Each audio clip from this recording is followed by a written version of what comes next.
Hello, everybody. Hello, my women redefining midlife crew. How are you this Wednesday? Here we are. It is time for our midweek momentum.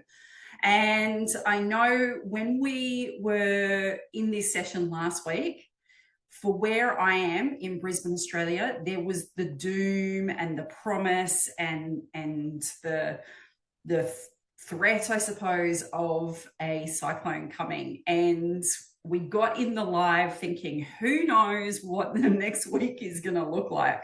Well, I can tell you, we've survived the cyclone. Unfortunately, some people did have some damage and lost power. There are still people without power, without internet. But in my little, excuse me, my little pocket, my little bubble, I've just popped outside and it is beautiful sunshine and it is 5:30 p.m. in the afternoon and it looks glorious out there. It's hot.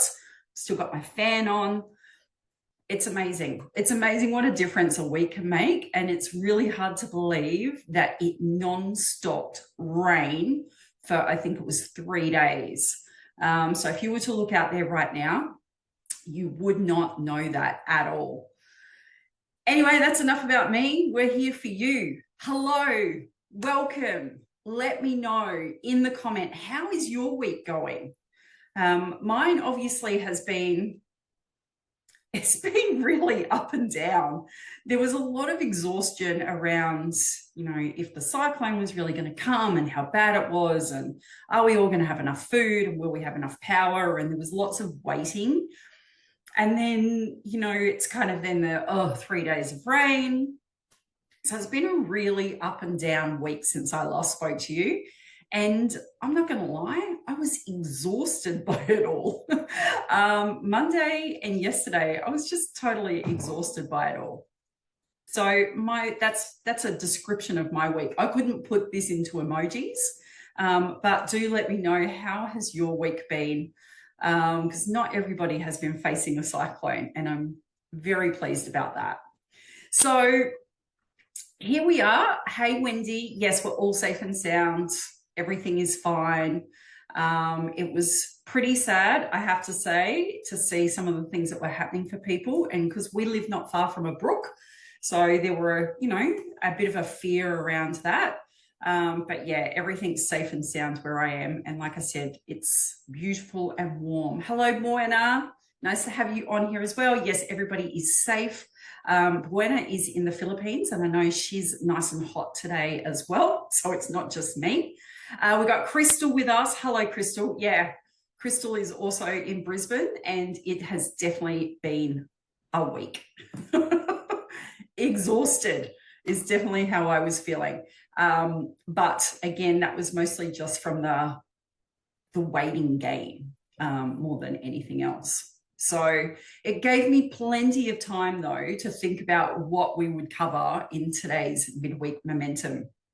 So thank you, ladies who have made the time. Wendy, it's great to see that you found your alarm. You heard your alarm this morning. That's awesome. And again, for the ladies who come and watch this later, don't forget to give me a hashtag replay in the comments. Again, so we can check in and we can keep the conversation going. These conversations never end, all right? So what I thought I would do to a bit of Wendy, it's cold again. Wendy's in the UK, and I think last week you said it was -1, or maybe it was only 1 degree. Actually, it was 1 degree. It wasn't negative. And now it's -5. So it's warming up. Is that how I should interpret that? Summer is coming. Oh, dear. Well, let's do a bit of a recap. So we've spent a few weeks sort of going through, the 6 traps that kept you stuck. We've talked about how to stop overthinking.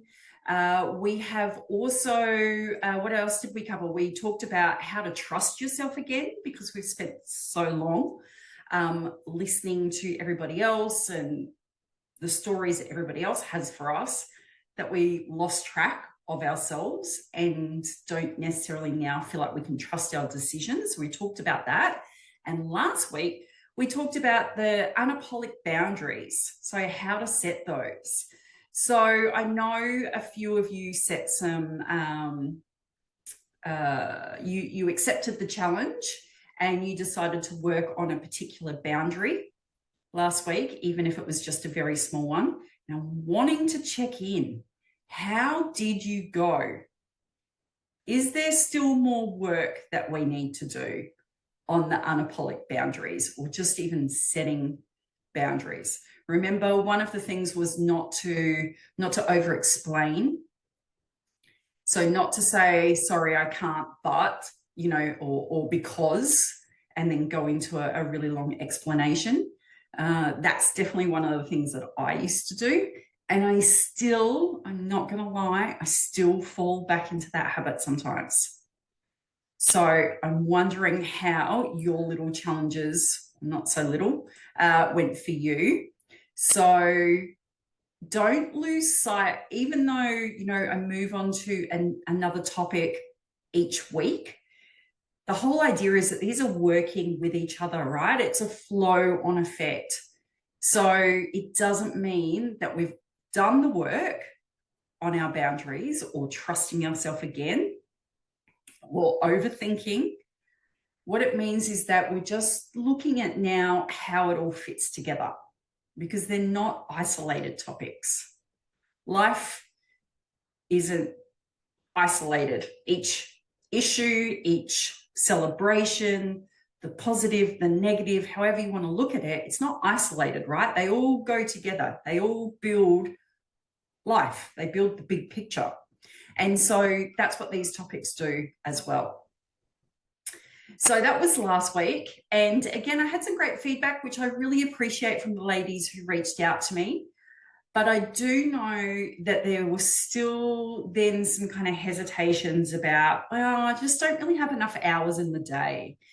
Or even when I set boundaries, I still feel guilty for taking time for myself.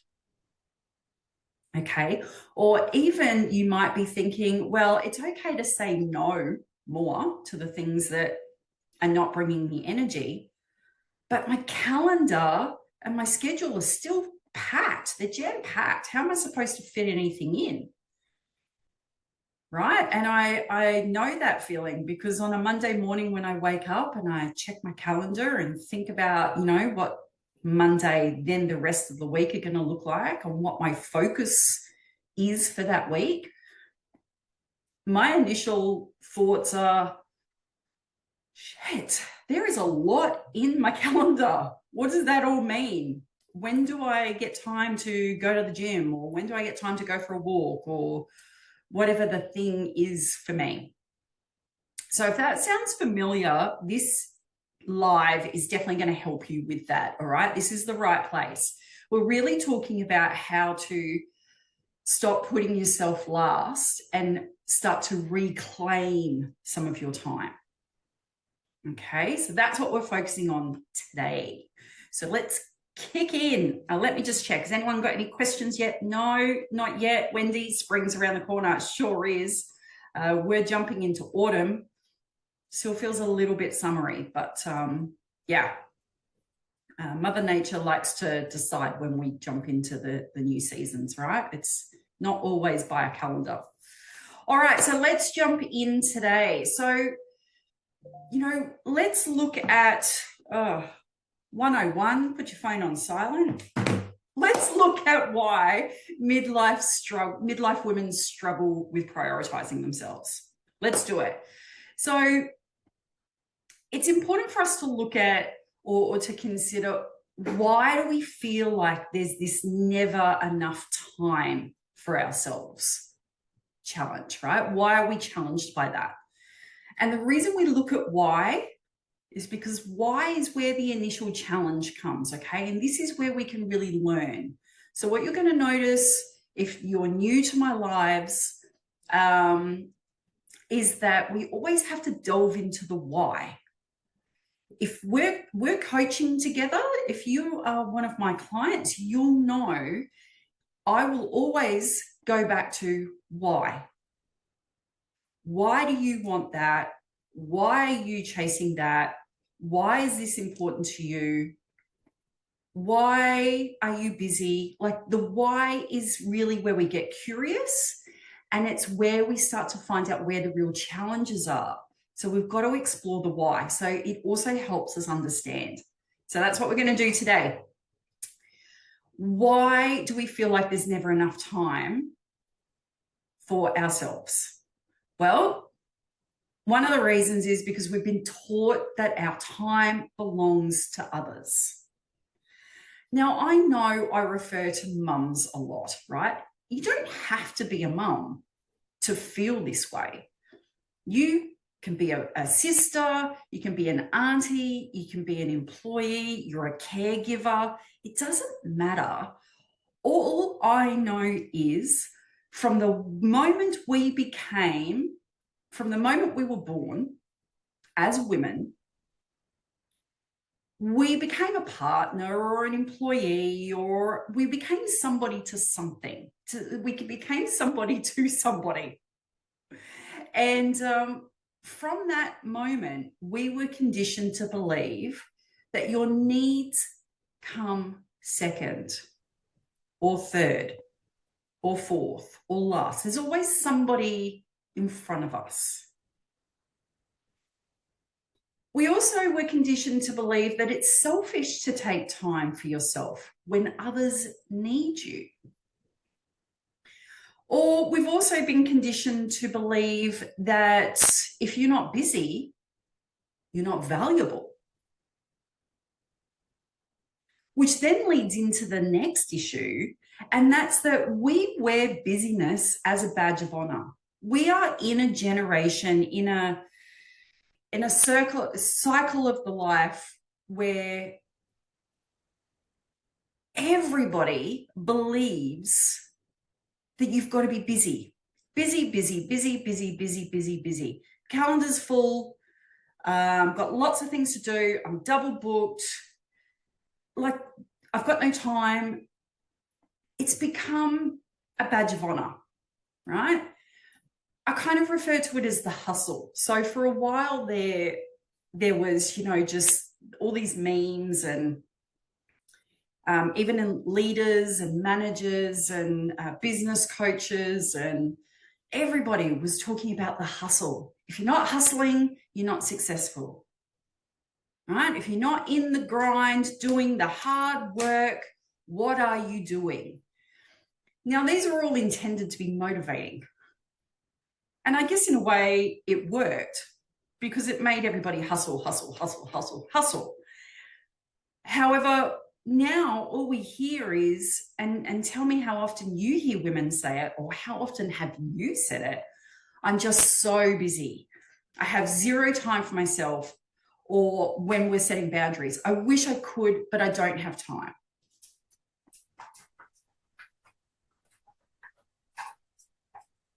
Excuse Bailey while he just walks. He's had enough of me talking about being busy. So busyness has become this real identity that we have. And I remember when I worked in corporate, worked for a bank, and it was getting pretty close towards the end of my corporate career. I was getting pretty done. And every time you got in the lift and you said hello to somebody, how are you going today? Oh, I'm so busy. And, it's almost as if they didn't even have time to talk to you while they were in the lift. I mean, we had like a whole minute before you would get anywhere. Too busy, too busy. I'm so stressed. I'm too busy. And so it's become this real identity. But what I want you to think about is, who is actually benefiting from you being exhausted and unavailable for yourself? Who's benefiting from that? You're not. Is it really making you more successful? Is it making you more productive? Is it making you feel better about yourself? Is it stopping you from doubting yourself? Is it stopping you from overthinking? Is it stopping you from feeling exhausted? you listen to people when you're having a conversation next, or you're at a party or a barbecue, or you're somewhere where you can hear people talking, and guaranteed you will hear women talking about how busy they are. And it's not just women, but obviously that's who we're focusing on at the moment. And then the other reason that I see us feeling like there's never enough time for ourselves is this perception that we must feel, or that we feel we must earn time for ourselves, like it's a reward. So many women that I speak with believe that they need to check everything off the list before they can rest or before they can do something enjoyable. So I've just got to do all my to-do lists, all the tasks on my to-do list, before I can go and have a cup of coffee, or before I can go sit out in the sunshine, or I can stop for a drink of water. Oh no, I can't do any of that. I've still got another 10 tasks to do, because let's face it, that list is never ending. You don't have to earn time for yourself. You are allowed to take it without guilt. How does that sound and feel for you? Yeah, Buena's even saying, used to believe that if she wasn't busy, then the time is for others. Like if there was any spare time, she's got to use it doing something for somebody else, which I totally understand, right? Because if you, for a moment in time, my mum's guilty of this, not that she knows because she doesn't see my calendar, but she'll call, because, I work from home, so I'm available, not possibly working. She'll call and she'll want to have a chat, which is, fine. You make time, I can make time for that most of the time. And she'll say, how are you going? Are you busy right now? I'm like, no, I'm just in between meetings. Oh, well, why don't you come over for a cup of coffee? Or how about we catch up? And there was a lot of times that I would sort of look at my watch and be like, oh, she's only around the corner. I could probably fit that in. But then it just makes everything a rush, right? And then I feel stressed. And I'm not really enjoying my time with her because I'm thinking about the next thing I've got to do. And she's thinking, well, wow, Frances really isn't involved. Oh, it's like she doesn't want to be here. And then that just creates, this other challenge, right? Because then at some stage I'm going to have to sit down and explain to her when she says to me, oh, no, you didn't really want to spend time with me anyway. That wasn't true. I was just thinking about what my next thing was that I had to do. So you don't have to feel, if you've got a little bit of spare time, you don't have to fill that gap by doing something for somebody else. You can, instead of trying to earn your time for yourself, you could just take that time, 15 minutes. And I know when your calendar looks full, 15 minutes feels scary. So you don't start with 15 minutes. But we'll go more into that. So I've got a question for you. Let's see what the ladies on the call today have to say about this. I want you to tell me in the comments if you've ever put off doing something for yourself because you just didn't have time. Have you ever done that? I'm going to have a sip of my cup of tea while you let me know in the comments.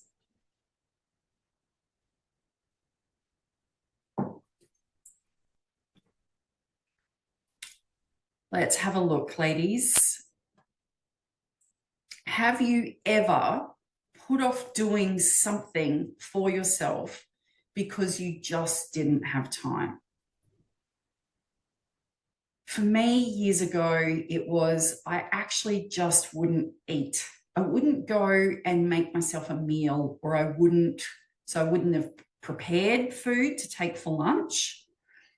I wouldn't stop and go and buy any lunch or make any lunch.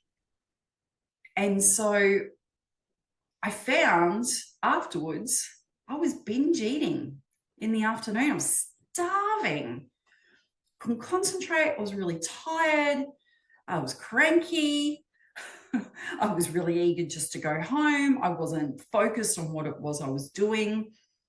And then I would get home, and what I would do is I would be really, really hungry. So I'd find whatever I could to eat just until dinner was ready. But of course, then by the time dinner was ready, I wasn't hungry anymore. So I wasn't eating properly, which the roll-on effect for that was I was tired the next day. I was cranky the next day because I'd eaten a whole bunch of stuff that wasn't good for me. Good old jar of peanut paste, peanut butter. That's super easy. Grab a spoon, eat that while you're making dinner. So my husband and everybody was getting fed really well. I wasn't, because I was quickly eating in between doing stuff. So I wasn't stopping for myself. Lunch. Crystal saying, what's that? More like afternoon tea. Okay. All right, Crystal. I see you. Yeah. I'm making an appointment. All of these things, right? She's saying like for 12 months now. We've got to find this time, and it is there. It is there. We're filling it with things that we don't need to be filling, but it's making us feel busy. And so really the question is, how important to you is it that you are busy, that you feel busy? How important is that to you? Because you're choosing that over calm and control and time for yourself. Think about that. All right, as always, let's talk about the real cost of putting yourself last. Every time you put yourself last, you're reinforcing the belief that your needs don't matter. I'm pretty sure I've said something similar to this before. This isn't new, and I believe it wholeheartedly. Again, you're setting the expectations of how others see your time as well. If you're doing something for yourself and not something for them, why would they see that as valuable? Or you're just procrastinating. Employers, without realizing, over the years have done this as well. So every time you put yourself last, you reinforce the belief that your needs don't matter. So you feel exhausted, unfulfilled, and overwhelmed. You lose touch with what actually makes you happy, which is what every single member of this group has come and said to me when they've joined this group. You teach others that your time is always available to them. Add in the resentment that comes, right? We feel resentful because they never respect when we want to take some time for ourselves. So I want you to hear this loud and clear. You are not here just to be useful to everyone else. You are allowed to exist for you. Full stop. No over-explaining. That's it. You are allowed to exist for you. Okay, let's get into the process. Oh, Wendy, we're having internet troubles, are we? Okay, so the 3-step process that I've got for you today to reclaim your time. Step 1, I want you to think about how you can identify your invisible time wasters, right? This is where you do a bit of an audit of your calendar, or honestly, an audit of the things that happen that are not actually in your calendar. right? The things we sit and do without realizing we're doing. So before we can reclaim your time, we need to see where it's going. So I want you to think about taking an inventory of your day. Where are you saying yes when you don't need to? Where are you overcommitting out of obligation? And what unnecessary tasks are you doing just because you always have? Has anything popped into your mind right now? Anything that is sucking up your time but isn't actually serving you? If there is, drop it in the comments. Let's hold each other accountable there and support each other. All right, number 2, block out me first time. Okay, it's a non-negotiable self-time. I've got this.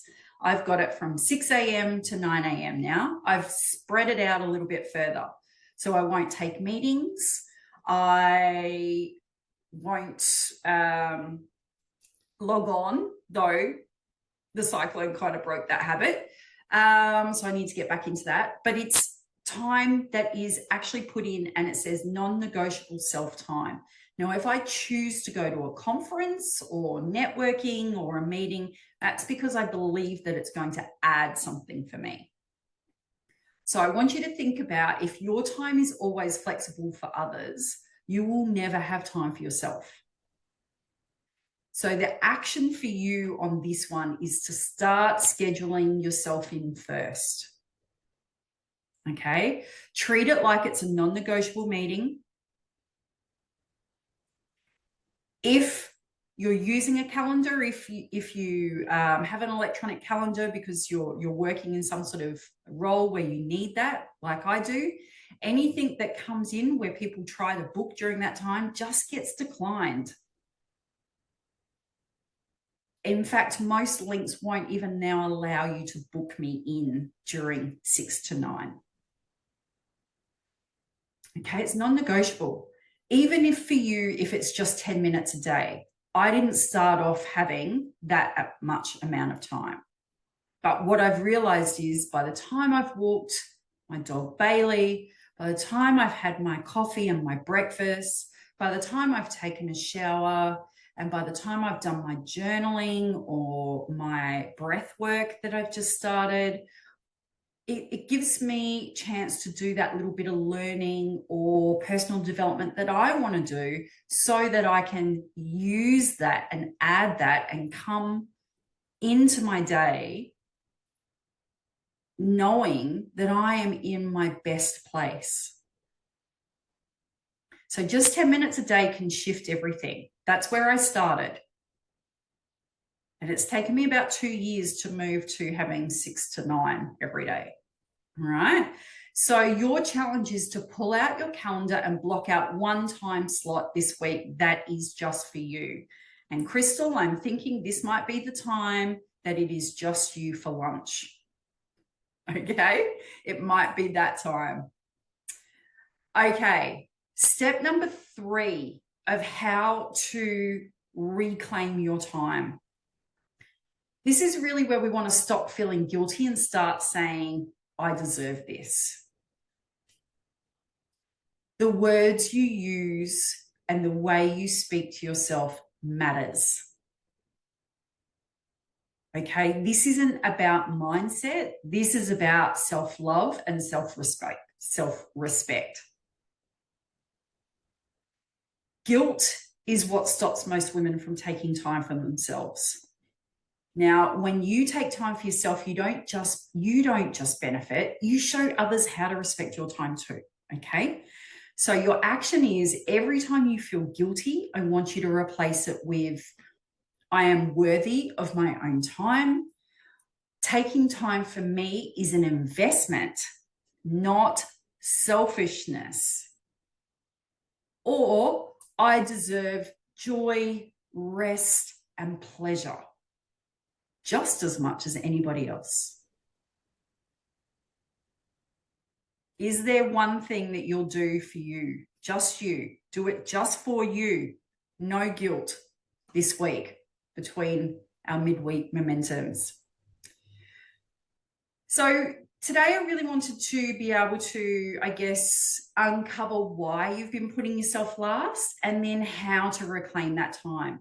Now it's about putting it into action. Action takers win. Thinking and feeling are important. They happen and we need to do them.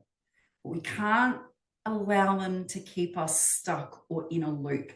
At some point, we have to take action because action is what creates momentum. Momentum is what creates confidence. Then you start having that trust and belief in yourself, okay? So I want you to commit to something this week. Commit to making or to reclaiming time for you this week. All right? Stop waiting for permission to prioritize yourself. You don't need it. You give yourself permission. Only you. Next time you think, I don't have time for me, I want you to remember your time is yours to take or yours to give away. Okay, if you are ready to reclaim your time, make sure you comment below, no more waiting. Let me know that you're in this commitment and you're taking action this week, and we'll support each other throughout the week in doing that. Okay, don't forget to let a friend know about the why and the how. Let's look after each other, okay? And the final thought for you today is you are just as important as everybody else on your schedule. So when you look at that calendar, you are just as important as all of those other people. I want you to start acting like it. Okay, how are we going? Wendy, I struggle to even have a day to do my own things. Now, Wendy, I really want you to take this seriously and think about this because you are retired. You have all that time that is yours to decide what you do. How can we not find time in there for you to do your own things?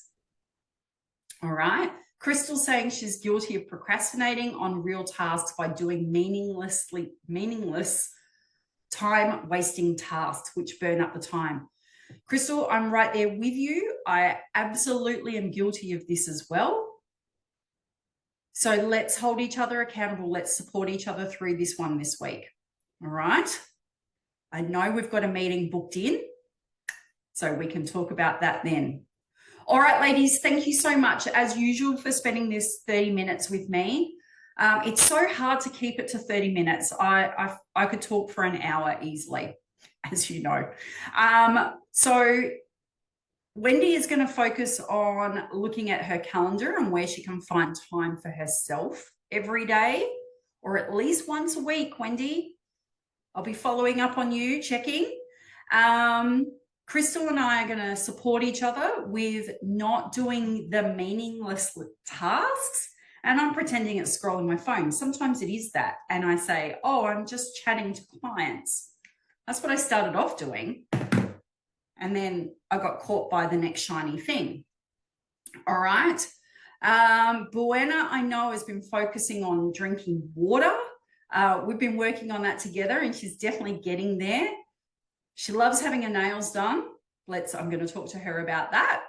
And that's what the women on the call are going to focus on. Ladies who watch this as a replay, what's your commitment this week? Crystal feels seen. It's all with love and support, Crystal.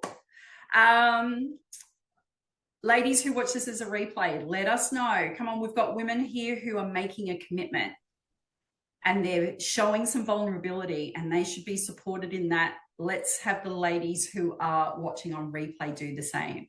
That's what we're here for. All right, ladies, much love to you. Have a great week and I will be speaking to you all soon, checking in, and I'll also see you next week for our midweek momentum. All right, take care.